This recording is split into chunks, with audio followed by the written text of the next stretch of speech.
One of the scariest things about Batman from a criminal's standpoint has to be the mystery of who is under the mask. This is exactly the point that Arkham Knight tackles after everyone in Gotham finally learns who Batman is. His reveal is almost underwhelming as it humanizes the iconic crime fighter to the public eye. This is why the ending scene after the Nightfall Protocol almost seems to reset this phenomenon. Did Batman get the upper hand once again? It seems like mostly everyone both inside and outside of the game now don't know who or what exactly is present in the end. This is why Arkham Knight has one of the best video game endings of all time. There are several clues that leave the ending open to interpretation. So here are all of the possible options for what the ghost was in the last cutscene. The three main theories in a broad sense on the ending is that either someone else is the new Batman, it was an illusion, or Bruce is still Batman. Let's dive deeper into all of these. Theory 1, someone else is now Batman. It is possible that Bruce and Alfred actually did die in the explosion that they ignited at Wayne Manor, as it was their plan all along. Batman could have believed that his work in Gotham was finished, and this was the way he wanted to go out. This would leave the opportunity for someone else to take the mantle without their identity being known to the public. The two likely people to be his predecessors are Azrael and Robin. But which Robin? It could have technically been Dick Grayson, Jason Todd, or Tim Drake. While Dick is now Nightwing and the less likely culprit, he still could have traveled back to Gotham to patrol as Batman every once in a while to keep criminals on their toes. Between the Bat family, he is the most seasoned veteran and was also the one who took the role as Batman when Bruce Wayne went missing in the animated movie Batman Bad Blood.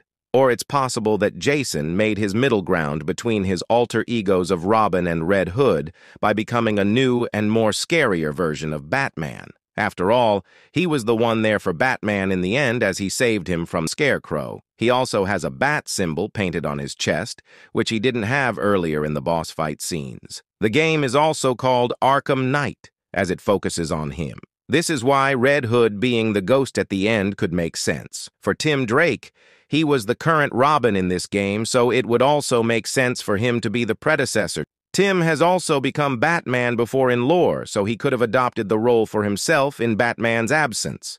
However, if anyone is set up to be the next Batman in the game, it's Azrael. Batman tests Azrael and makes him pass the combat challenges in order to prove his worth for taking over as Batman. Batman also runs other tests and does research of his own to see if he is the right person for the job. So why would the makers put this part in the game if it wasn't Azrael who took over in the end? Also, the Nightfall comics were the ones where Azrael became Batman, which would make sense following the Nightfall Protocol in the game. Whoever it was, they likely would have used the fear toxin to make Batman seem supernatural. Theory 2. It was an illusion. Batman has left such a dent on all of Gotham that he is always a conscious worry to criminals at night. The Batman movie touches on this as he states in his monologue that the bat signal isn't just a call, but also a warning. A warning to criminals of fear because they never really know just where Batman is. He could be anywhere, and they just never know when or where exactly he might spout out from. So if this is the case,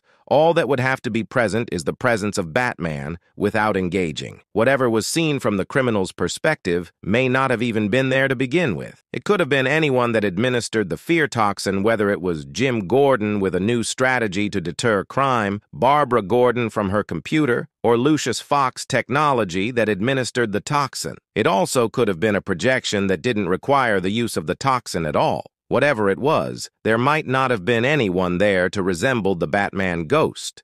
3.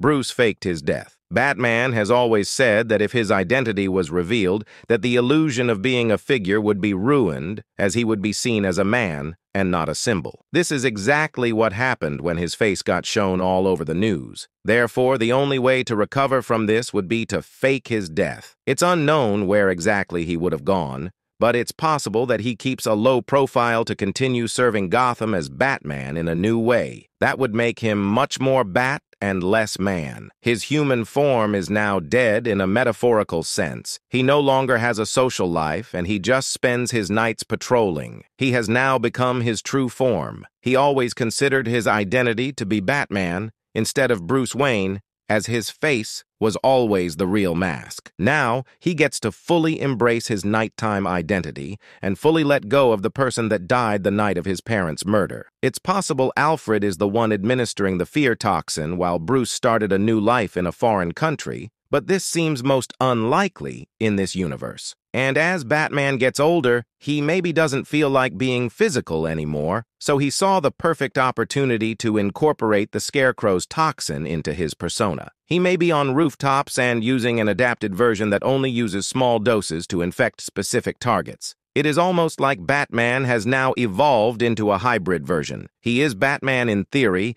but with a touch of Scarecrow thrown in. This allows him to bring back the mysterious element that made Batman affective before. Now he is able to take that to the next level. For the criminals in Gotham, thinking that he's dead and now some sort of ghost that's haunting them is even more terrifying than before. This is why this theory seems to be the most likely outcome. Dick Grayson is probably just Nightwing. Jason Todd is probably just doing his own thing as a toned-down version of Red Hood. And Tim Drake is probably still just Robin. And Azrael is probably still just Azrael. The game option of him betraying Batman and being put in prison wouldn't make sense for him becoming Batman in the end. And the ghost probably isn't just an illusion, as it wouldn't make sense for Batman to unalive himself, especially with Alfred in the mix. So if Batman is still alive and is still Batman, him using the fear toxin would probably be the best theory. His final scene with Scarecrow is what gives this the most evidence. For one, Scarecrow is technically the first victim that Batman decides to infect with the fear toxin. Even though this is an extreme circumstance, it proves that Batman is willing to use the toxin on others. There have even been other instances of Batman using the toxin so it wouldn't be against his morals. And when he did use it, his appearance seen from Scarecrow's perspective is very similar to his appearance seen from the criminal's perspective in the end. So if there's any explanation, it's most likely still Batman. It's safe to say that Batman is still probably out there, and even if he isn't, something representing him still is. Scarecrow thought that he would finish Batman by exposing Bruce Wayne, but he was wrong. He really only ended Bruce Wayne's legacy and made Batman even stronger than before. Maybe this was exactly the ending that Batman wanted for himself.